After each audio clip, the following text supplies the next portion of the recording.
Do you remember the excitement of walking into a Circuit City on a Saturday afternoon? The massive red and white sign beckoned from the strip mall parking lot, and once inside, you were greeted by a sea of televisions all playing the same vivid commercial, shelves stacked with camcorders and CD players, and employees in sport coats ready to answer any question. For many of us, that was where we first tested a portable CD player, bought a game console, or learned about the latest VHS release. It's hard to believe that just a couple of decades ago, Circuit City was one of America's largest electronics retailers, and its ads were on every TV. Yet today, the chain is gone, its stores replaced by everything from gyms to supermarkets. How did a company that helped pioneer the big box electronics format vanish so quickly? Why did Best Buy, its chief rival, endure and even thrive? In today's video, we'll rewind to Circuit City's origins, celebrate its heyday, dissect the missteps that led to its downfall, and uncover the lessons this cautionary tale offers modern businesses. But before we dive in, make sure to subscribe to Relic Rewinds for more nostalgic stories every week. Our story begins in 1949 in Richmond, Virginia. New Yorker and serial entrepreneur Sam Wurtzel was on his way to North Carolina when a barber mentioned that a local TV station had just launched. Sensing opportunity, Wurtzel moved his family south and opened a tiny store called Ward's TV in the front half of a tire shop. He knew that few households owned television sets, so he offered installment plans and even provided free overnight demonstrations. Salesmen would drop off a TV, let families try it, and pick it up the next day if they weren't convinced. The tactic worked. As television ownership exploded from under 1 million sets in 1949 to 20 million by 1953, Ward's TV expanded rapidly.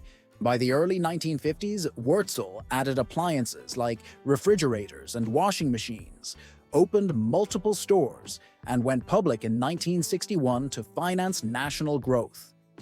In the 1970s, his son, Alan Wurtzel, then CEO, reinvented the chain as Circuit City, introducing the superstore concept, massive showrooms attached to even larger warehouses. Unlike small appliance shops, these stores had no central checkout. Customers browsed with the help of commissioned salespeople stationed at sales terminals. Circuit City focused on high-margin electronics and extended warranties.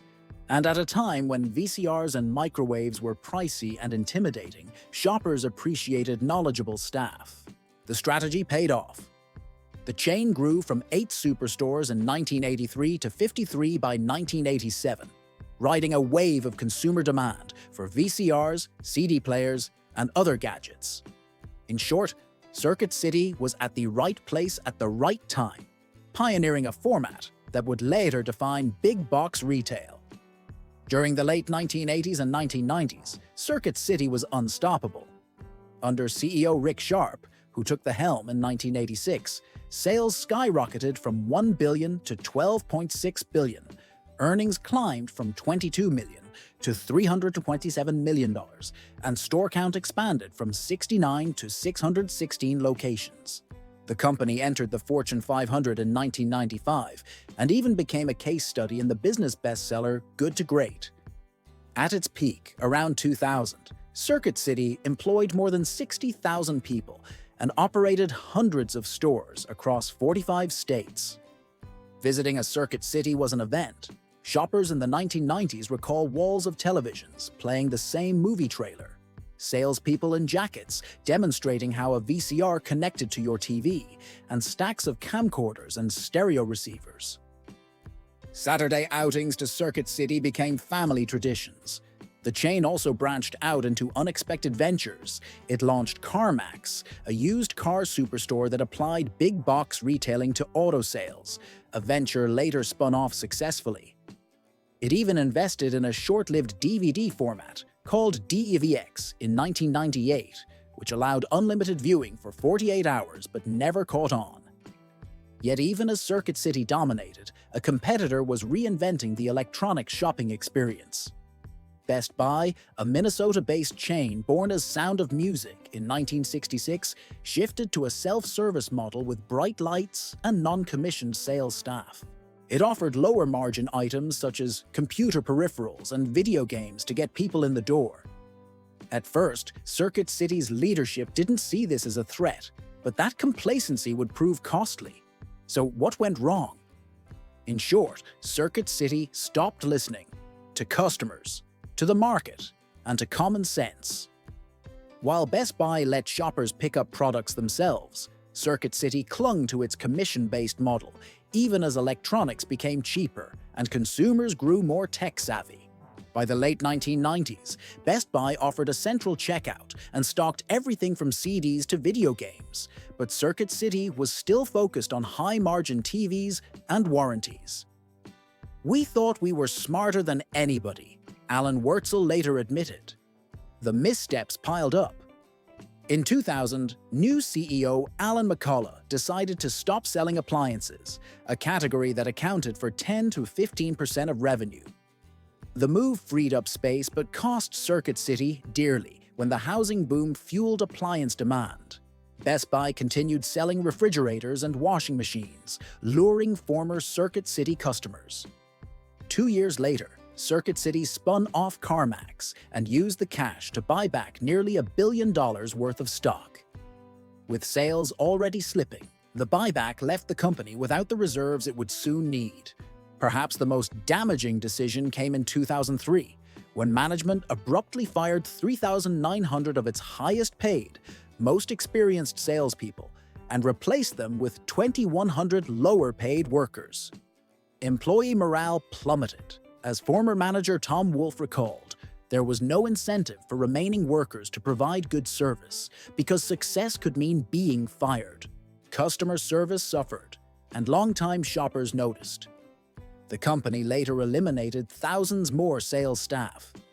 Meanwhile, Best Buy's non-commissioned employees were being trained as technology experts, and their turnover rate dropped sharply. While Circuit City focused inward, the wider market shifted.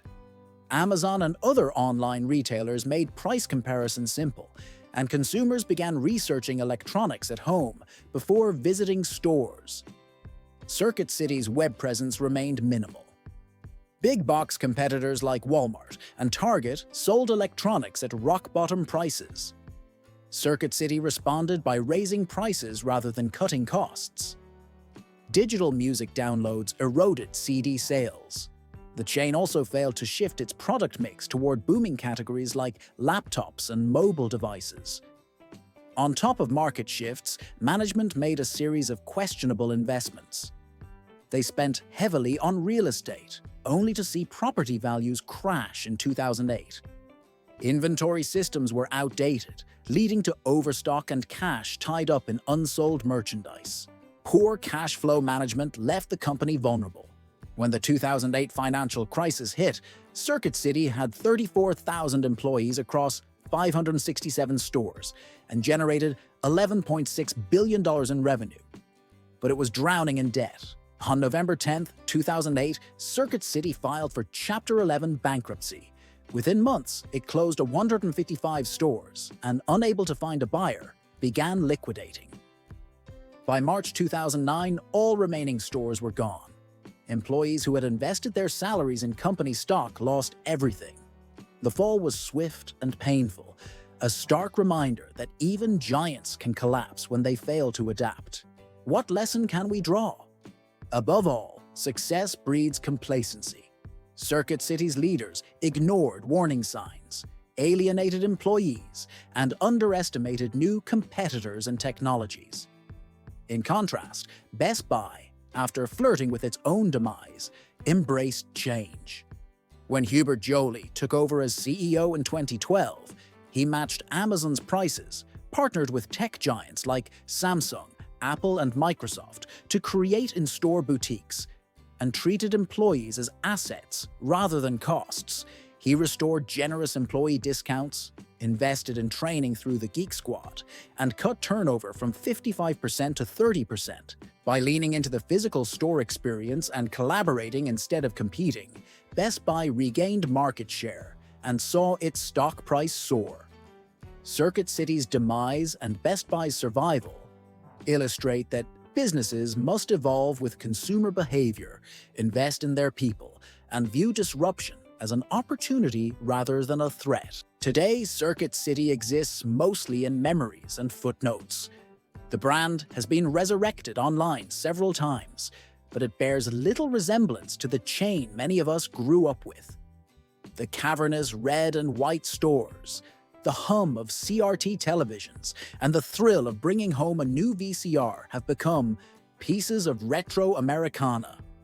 Meanwhile, the only remaining physical reminder is the occasional abandoned store repurposed into something else. For many former employees and shoppers, Circuit City's fall still stings. Tens of thousands lost jobs, and those who invested in company stock lost their savings. Yet its story continues to be taught in business schools as a cautionary tale. In an era where technology and consumer expectations evolve rapidly, companies must stay nimble, listen to their customers, and empower their workforce. As Schumpeter's perennial gale of creative destruction reminds us, even beloved brands can be swept aside. Did you ever visit Circuit City? Do you remember testing out a camcorder with a patient salesperson or rushing to grab the last copy of a new CD? Share your memories in the comments below. We'd love to hear your stories. And don't forget to subscribe to Relic Rewinds for more nostalgic journeys into the rise and fall of the brands and technologies that shaped our lives. See you in the next episode.